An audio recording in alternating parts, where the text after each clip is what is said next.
welcome to ABC Interactive English. I'm Sam. And I'm Matt. And we have been talking about setting boundaries and how setting boundaries is important. So, I have to ask you, do you feel like you have any boundaries? Because last time we saw that Rebecca had boundaries in her professional life at her work. So, did you ever feel like you needed to set boundaries in your professional life? I think I always sort of just naturally set these boundaries. So I've never gone into work thinking I was trying to make friends. I have my own friends in my personal life, so when I was going into work at the school I worked at, I was just there to teach and to do my job and not really to try to be friends with anyone. Of course, you know, they were all very nice and we got along well, but I didn't feel the need to, you know, to do things with them on the weekend or to become close friends, because I would think that there's a bit of a boundary there between me and the people that I work with. Yeah, I guess that makes sense, because then it's like if you guys hang out in the weekend or you talk something that's more personal, then it might get spread around the office a little bit, and that's not something you necessarily want to have, especially if you don't know them very well and you don't know who they might be talking to and telling this. Maybe they're going to tell one of your students' parents or something. That would be that would not be good. Not be good. No. So, okay, so you started to kind of get this idea of these boundaries are important, and you kind of naturally just did that and made those boundaries. Yeah, I think it's something I always do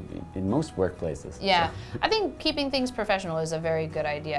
And now in our second part later today, we're going to find out more about why this is important and how we can do this. So let's go ahead and jump right into our article.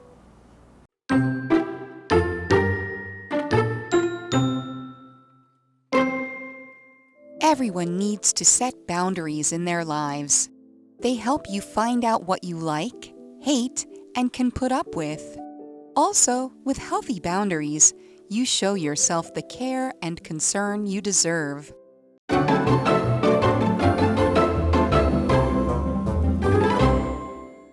Okay, so hello everyone. We are now looking at setting boundaries is important, part 2. And so we were talking about Rebecca and her boundaries and all of that kind of stuff, both physical and kind of non-physical mental boundaries between relationships. And so today we're going to continue to look at that and continue to see how we should kind of incorporate that or put it into our own life. That's right, we're going to learn how we can be more like Rebecca. So the article goes on. Everyone needs to set boundaries in their lives. They help you find out what you like, hate, and can put up with. And I think this is really important, because some people can handle more or tolerate or put up with more than other people. So something that might bother me might not bother you, or vice versa. Something that does bother you might not bother me. So it's important to talk about and have boundaries, so that if it really bothers you and you can't put up with it and you actually hate that thing, at least you could tell somebody and say like, hey, I hate this, don't do this. And so hate is a verb, and it means if you hate something, then you really, really, really don't like it. It's the opposite of love. Obviously you've got like, and then you've got love. Well, then you've got dislike, and then you've got hate. So this is really can't stand it, hate it, hate it, hate it.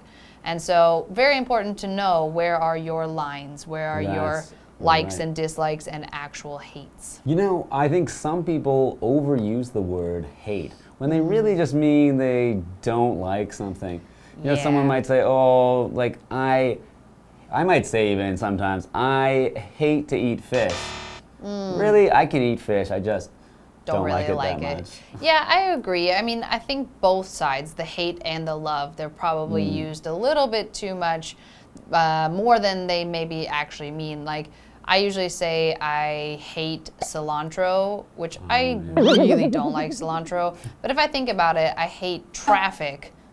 That's my real hate. Ooh, traffic. Ooh. Okay.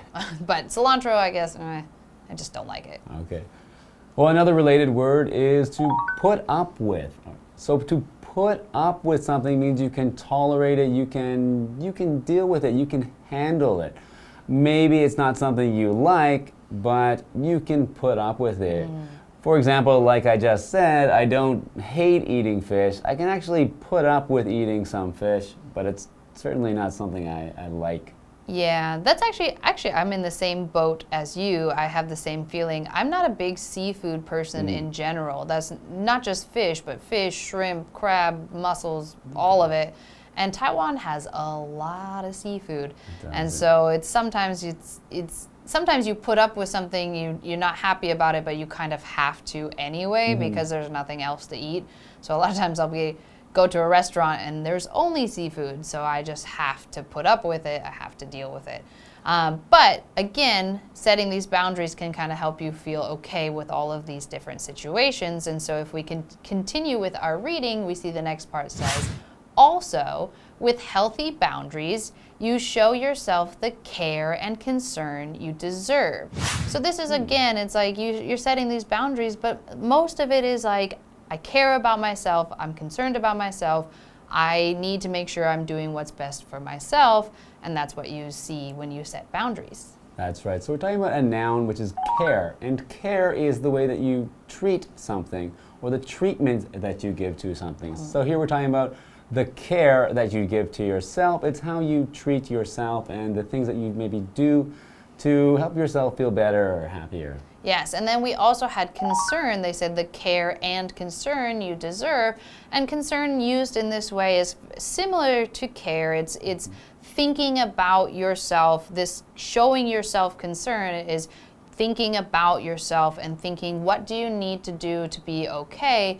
If you feel concern or you show concern for someone else, you also are thinking then about them and thinking, what do they need?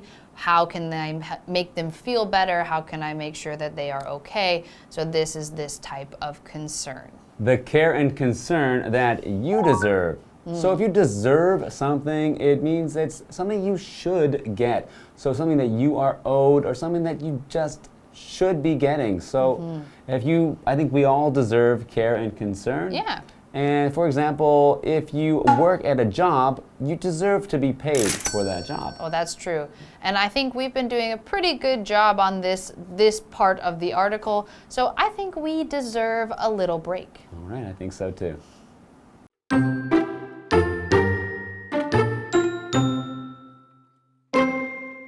The key to setting boundaries is figuring out what you want from your relationships.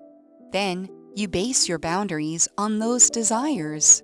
Don't forget to make them clear to the people in the relationships. Boundaries in life are just like Rebecca's fence. They help you know where you begin and other people end.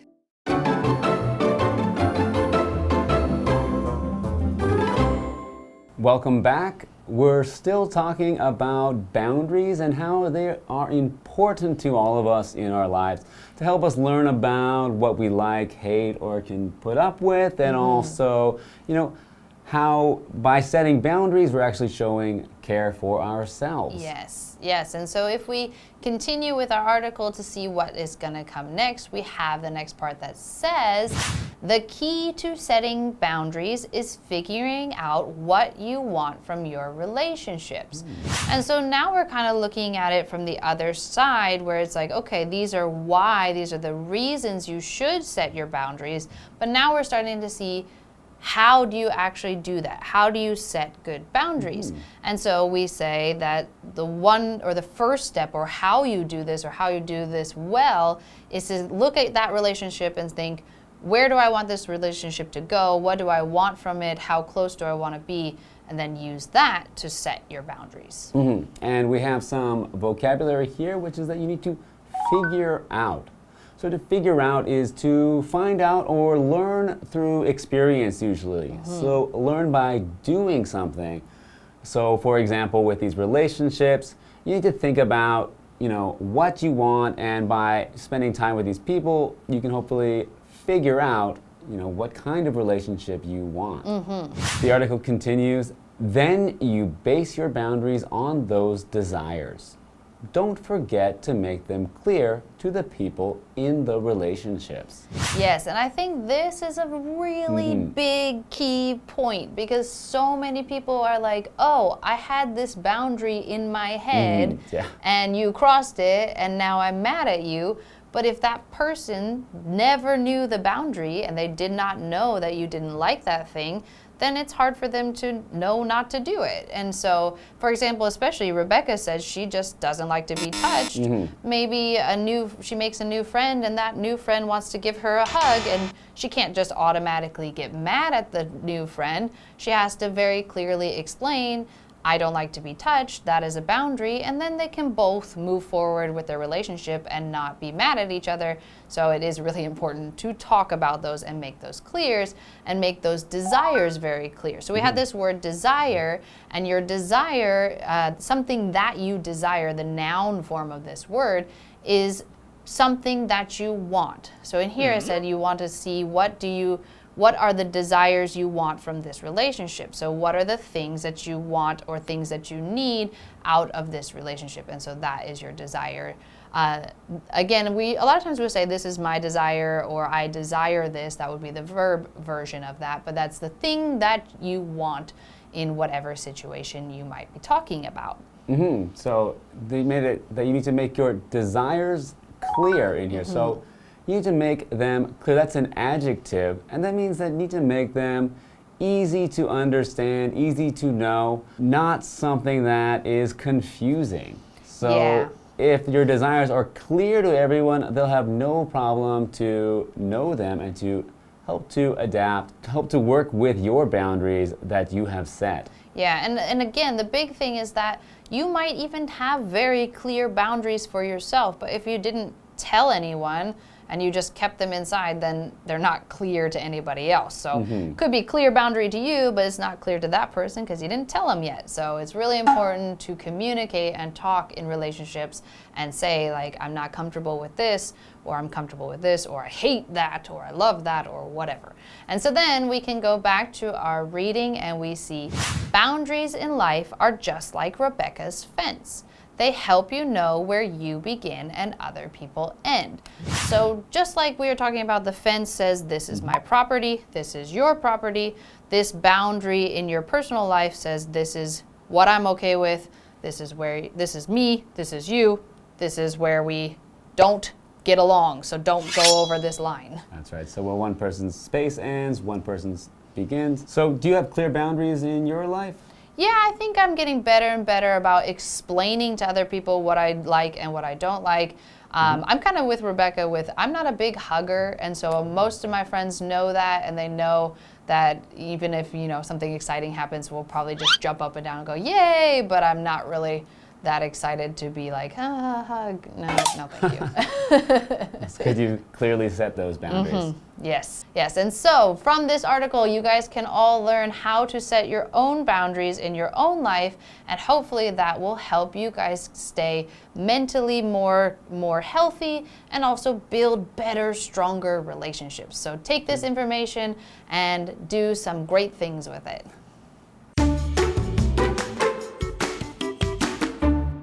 Everyone needs to set boundaries in their lives. They help you find out what you like, hate, and can put up with. Also, with healthy boundaries, you show yourself the care and concern you deserve. The key to setting boundaries is figuring out what you want from your relationships. Then, you base your boundaries on those desires. Don't forget to make them clear to the people in the relationships. Boundaries in life are just like Rebecca's fence. They help you know where you begin and other people end.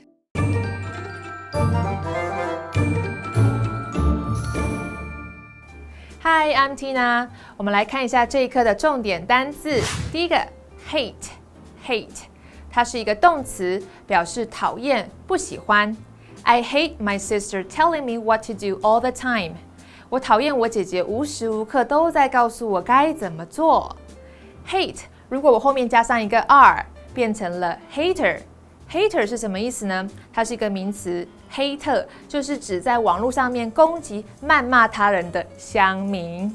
OK，再来，我们看下一个单字 care， 它是一个名词，照顾、关心。Mina will need a lot of care after the operation. Mina 在手术后需要精心照顾。下一个单字 concern， 这是一个名词，表示关心、挂心。My concern is that you're not getting enough rest. 我担心的是你没有得到足够的休息。最后一个单字 desire， 这是一个名词，渴望、欲望。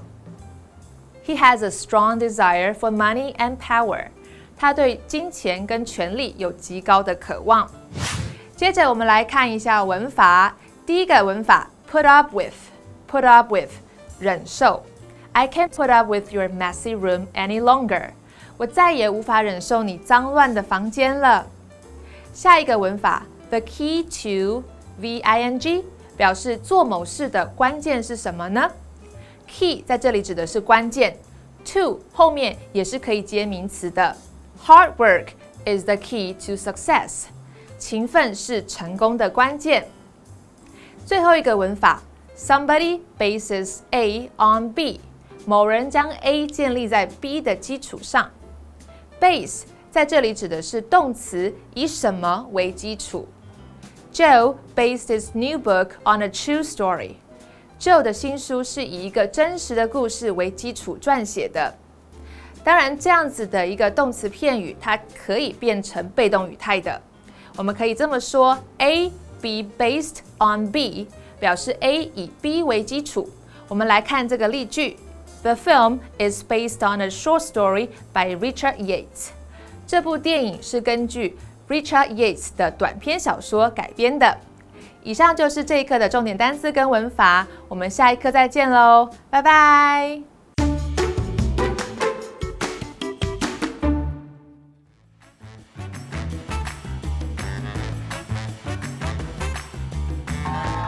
Hello everybody, I am Shane. And I'm Jamie. Today we are playing Word Drop. We each have 3 words or phrases and we don't know what they are. We need to try to work them into a conversation as smoothly as possible.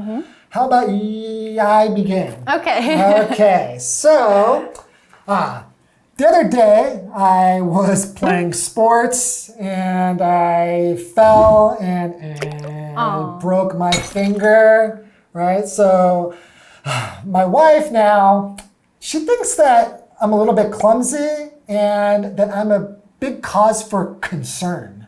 Oh. Yeah. Well, I think one injury shouldn't mean that you're clumsy, right? Everyone has injuries sometimes, right? Yeah, but I was pretty clumsy. Oh, well, I think most of us, we've been injured before in some way or some form. But yeah, in terms of sports, you know, sports are fun, but I don't really have like a desire to play sports. I don't have that desire. Oh, okay. So you don't really love sports. Do you like playing sports? I mean, at all? How about watching sports? Okay, I don't really watch a lot of sports either, but I do like playing sports. I wouldn't say love because I've just broke my finger playing sports, so I guess it's kind of a relationship that you say is like a love-hate kind of relationship. Oh, okay. Yeah, I can see that. I think sports are just, I don't know. I think maybe just because growing up, my family didn't really care for sports. So then I am not like a huge fan of sports either. But I can see that there's a lot of benefit to them. You can have like learn teamwork and you can learn like, you know, sportsmanship, right? Yeah, like a lot of good positive qualities into playing sports.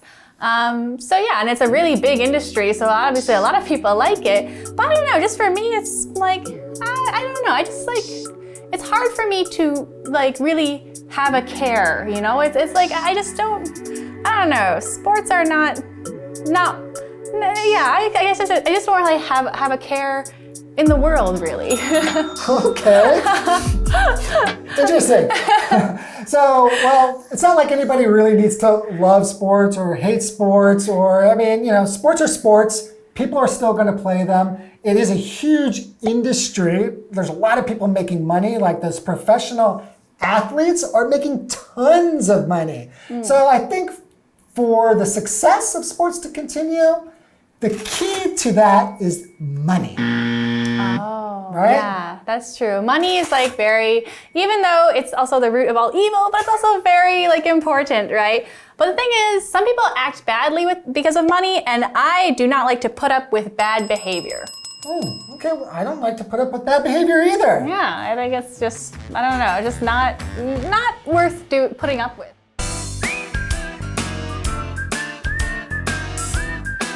See you next time.